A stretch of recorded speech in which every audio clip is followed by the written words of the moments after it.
আপনি নতুন DSLR camera কিনেছেন আর সেই ক্যামেরা দিয়ে সুন্দর সুন্দর ছবি তোলার জন্য আপনি ভালো একটি লেন্সও কিনেছেন।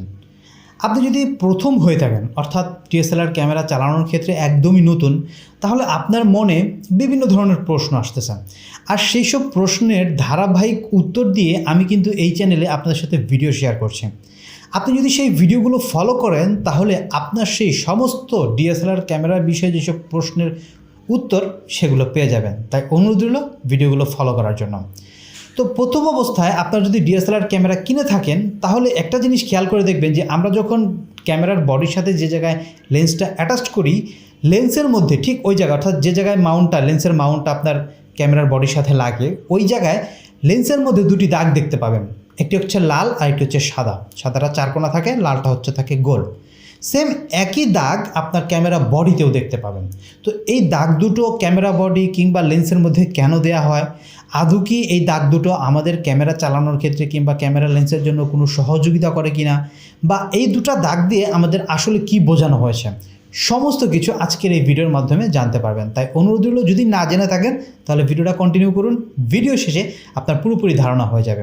আর আপনাদের কাছে বিশেষভাবে অনুরোধ রইল দেখেন তো চ্যানেলে সাবস্ক্রাইব করা আছে কিনা, যদি নতুন হয়ে থাকেন।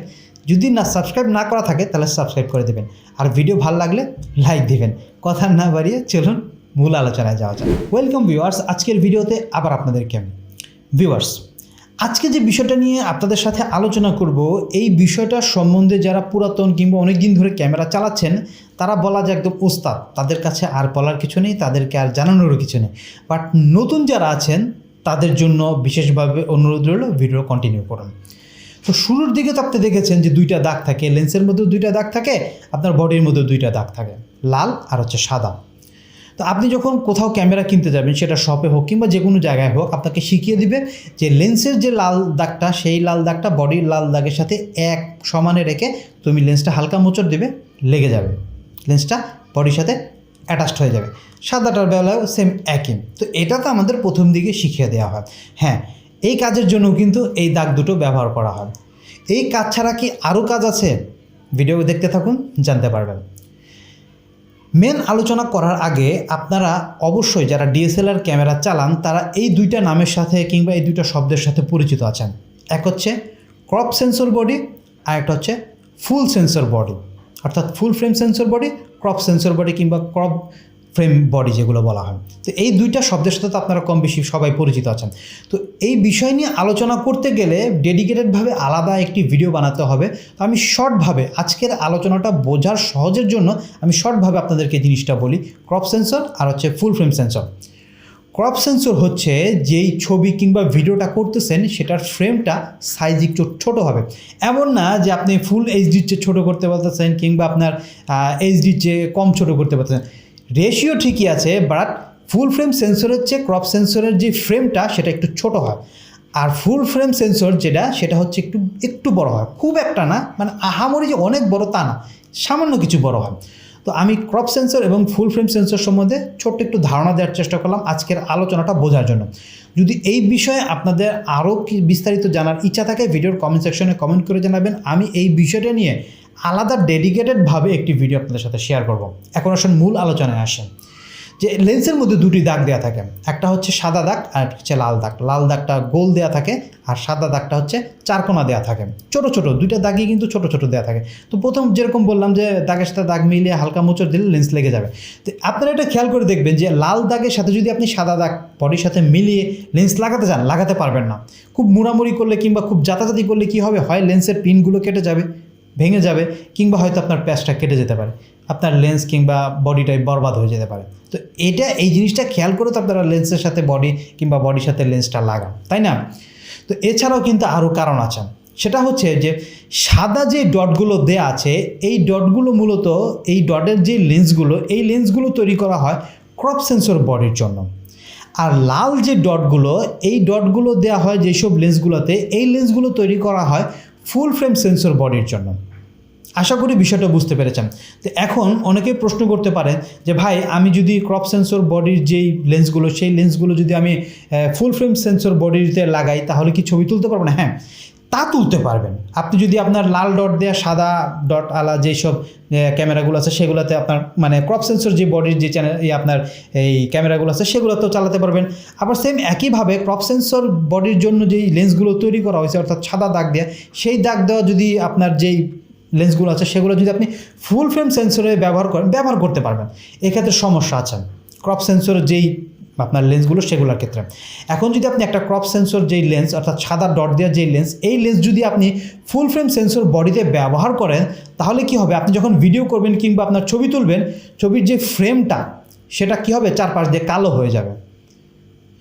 এই জিনিসটা অনেকেই খেয়াল করে দেখবেন। অনেকে কী করেন, মানে ক্যামেরা কিনে আনার পরে আপনার যখন ছবি তুলেন দেখা যায় যে চারপাশ দিয়ে ছবি মানে অন্ধকার হয়ে আছে, মানে ফ্রেমের চারপাশ দিয়ে কালো হয়ে আছে। উনি মনে করেন যে হয়তো ওনার ক্যামেরাটা নষ্ট কিংবা লেন্সটা ভালো না, মানে এইভাবে দোষারোপ করেন। আপনি একটু মিলিয়ে দেখেন তো, আপনি যে লেন্সটা বডির সাথে অ্যাটাচ করেছেন সেই বডির সেই লেন্সের মধ্যে সাদা দাগ দেয়া না লাল দাগ দেয়া। যদি সাদা দাগ দেওয়া থাকে আর আপনার বডিটা যদি ফুল ফ্রেম সেন্সরের হয়ে থাকে তাহলে সমস্যাটা ওই জায়গায় বেঁধে যায়। একটা ছোট্ট একটা এক্সাম্পল দিয়ে বুঝাই। সাপোজ ধরেন আপনারা দুই ভাই, আমি একটা এক্সাম্পল হিসেবে বোঝানোর জন্য বললাম দুই ভাই। তো আপনার যে বড় ভাই আছে তার স্বাস্থ্য অনেক ভালো, সে অনেক মোটা সোটা। এখন তার কাপড় যদি আপনি পরেন অর্থাৎ তার জামা কাপড় যদি আপনি পরেন তাহলে কি হবে, আপনার ঢোলা হবে, মানে ঢোলা হবে। আর আপনি যেমন শুকনা, আপনার বডি অত মোটা না কিংবা আপনি একদম স্লিম, আর আপনার কাপড়টা যদি আপনার সেই মোটা সোটা ভাইকে পরানো হয় তাহলে কি সে পরতে পারবে? যদিও খুব টাইট করে কিংবা মানে সে চেষ্টা করে যদি পরে তার কিন্তু অনেক টাইট হয়ে যাবে, এমনও হতে পারে আপনার জামাটাই বরবাদ হয়ে যেতে পারে। আশা করি বিষয়টা, এই যে আলোচনাটা করলাম, এই যে একটা উদাহরণ দিলাম, এটা দেওয়ার পেছনের কারণটা কি আপনারা বুঝতে পেরেছেন। যে ক্রপ সেন্সরের বডির যে লেন্সগুলো, সেই লেন্সগুলো যদি আপনি ফুল ফ্রেম সেন্সরের বডিতে ব্যবহার করেন তাহলে এই সমস্যাটা হবে। আবার সেম একইভাবে ফুল ফ্রেম সেন্সর বডির জন্য যে লেন্সগুলো তৈরি করা হয়েছে, এই লেন্সগুলো যদি আপনি ক্রপ সেন্সর বডিতে ব্যবহার করেন তাহলে কিন্তু আপনার ছবি তোলাতে কোনো সমস্যা হবে না। কী হবে আপনার, কারণ ওটা তো আগে থেকেই ফ্রেমটা ছোট। যেরকম বললাম যে আপনার স্বাস্থ্য কম, এখন আপনি ঢোলা জামা পরলে আপনার বড় ভাই যেহেতু মোটা সোটা, এখন তার কাপড় যদি পরেন তাহলে আপনার কি হবে, ঢোলা হবে। সেম একইভাবে এই লেন্সের ক্ষেত্রে এই কাজটা করে যে ফুল ফ্রেম সেন্সরের যে বডির যেই লেন্সগুলো, সেই লেন্সগুলো যদি আপনি ক্রপ সেন্সরে ব্যবহার করেন ছবি তোলার সমস্যা হবে না, ছবি পরিষ্কার আসবে, সব কিছুই ওকে আসবে। বাট ক্রপ সেন্সর বডির যে লেন্সগুলো, এই লেন্সগুলো যদি আপনি ফুল ফ্রেম সেন্সর বডিতে ব্যবহার করেন সেই ক্ষেত্রে আপনার এই কালো দাগটা আসবে কিংবা চারপাশ দিয়ে অন্ধকার হয়ে যাবে। তো পার্থক্য হচ্ছে এইটাই। আর এই দুটো দাগ দিয়ে, যেরকম বললাম লেন্স লাগানোর ক্ষেত্রে যেরকম সহযোগিতা করে, এই দুটা দাগ দিয়ে অর্থাৎ লাল এবং সাদা, এই দুটা দাগ দিয়ে আমরা বুঝতে পারি যে এই লেন্সটা কোন ক্যামেরার জন্য কিংবা কোন বডির জন্য তৈরি করা হয়েছে। কারণ বর্তমান সময়ে দেখবেন যে ক্রপ সেন্সর আর হচ্ছে আপনার ফুল ফ্রেম সেন্সর, এই দুইটা কিন্তু চলে। ক্রপ সেন্সর বডি যেরকম আপনার হচ্ছে 550D, তারপর হচ্ছে 600D, 650D, 700D, 750D, 800D, 850D, 200D, 250D, 200D Mark II, এই যে বডিগুলো অর্থাৎ DSLR বডিগুলো, আপনার 3 সংখ্যার যে বডিগুলো, এই বডিগুলো হচ্ছে আপনার সেমি DSLR যেগুলো বলে, এগুলোতে কিন্তু সব আপনার ক্রপ সেন্সর। আর ফুল ফ্রেম সেন্সর হচ্ছে যেমন 2 সংখ্যার আছে, 1 সংখ্যার যে বডিগুলো আছে, এগুলো হচ্ছে ফুল ফ্রেম সেন্সরের বডি। তো এখন যেরকম বললাম যে ফুল ফ্রেম সেন্সরের জন্য আপনার ফুল ফ্রেম যেই লেন্স সেগুলো লাগাতে হবে, আবার ক্রপ সেন্সর বডির জন্য যেই ক্রপ সেন্সর লেন্স সেগুলো লাগাতে হবে। এর জন্যই বলা হয় যে সাদা লাল মিলিয়ে লাগানো হয়। প্রাইম লেন্সগুলো দেখবেন এগুলো ম্যাক্সিমাম কিন্তু আপনার ফুল ফ্রেম সেন্সর বডির জন্য। এর জন্য কী হয় যে প্রাইম লেন্স যদি আপনার ক্রপ সেন্সর বডিতেও ব্যবহার করেন ছবি তোলার সমস্যা হয় না। বাট এই যে আপনার কিট লেন্সগুলো অর্থাৎ 1855 যে কিট লেন্সগুলো হয়, এই লেন্সগুলো কিন্তু মূলত বানানোই হয় হচ্ছে আপনার ক্রপ সেন্সর বডির জন্য। এর জন্য এই লেন্সগুলো দেখবেন যে ফুল ফ্রেম সেন্সরে কিন্তু সাথে কোনো বডি আপনার লেন্স দেওয়া হয় না, বডির সাথে কোনো লেন্স দেওয়া হয় না। বাট যেই আপনার ক্রপ সেন্সর যে বডিগুলো, এই বডিগুলোর সাথে কিন্তু এই কিট লেন্সগুলো দেওয়া হয়। কিছু এক্সেপশনাল আছে, যেমন মিররলেসের কিছু ক্যামেরা আছে যে ক্যামেরার সাথে আপনার আলাদাভাবে কিট লেন্স দেওয়া হয়, তবে ওইটা কিন্তু ওইভাবেই অ্যাটাচ করা থাকে কিংবা ওইভাবেই ফাংশন করা থাকে। এর জন্য ওই ক্যামেরাতে ওই লেন্সটা ব্যবহার করলে সমস্যা না। বাট ওই লেন্সটা কিন্তু আপনি অন্য কোনো বডিতে অর্থাৎ ক্রপ সেন্সর বডিতে ব্যবহার করতে পারবেন না। যদিও করেন, যেরকম বললাম যে ক্রপ সেন্সরের সমস্যা হবে না ওইটা। তো আশা করি আজকের এই ভিডিওর মাধ্যমে যেভাবে আপনাদের সাথে ডিসকাশন করার চেষ্টা করলাম, আপনারা এই লাল দাগ সাদা দাগ আদৌ কেন দেয়া হয় কিংবা এর মাধ্যমে আমরা কি বুঝতে পারি, সমস্ত কিছু আলোচনা করে আপনাদের বোঝানোর চেষ্টা করলাম, আপনারা বুঝতে পেরেছেন। আর ক্রপ সেন্সর এবং ফুল ফ্রেম সেন্সর বডি নিয়ে কিংবা এই বিষয়টা নিয়ে যদি আপনাদের কোনো কিছু জানার আগ্রহ থাকে তাহলে ভিডিওর কমেন্ট সেকশনে কমেন্ট করে জানাবেন।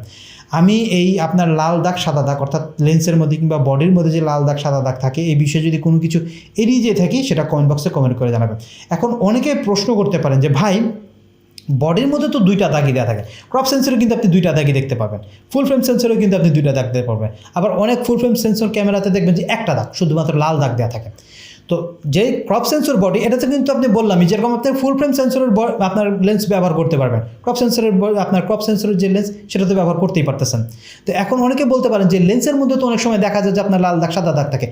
এই লাল দাগ সাদা দাগ দেওয়ার লেন্সগুলো অর্থাৎ যেই লেন্সে আপনার দুইটা দাগই দেওয়া আছে এই লেন্সগুলো পরিমাণে খুবই কম আর এগুলার প্রাইস কিন্তু অনেক হাই হয়।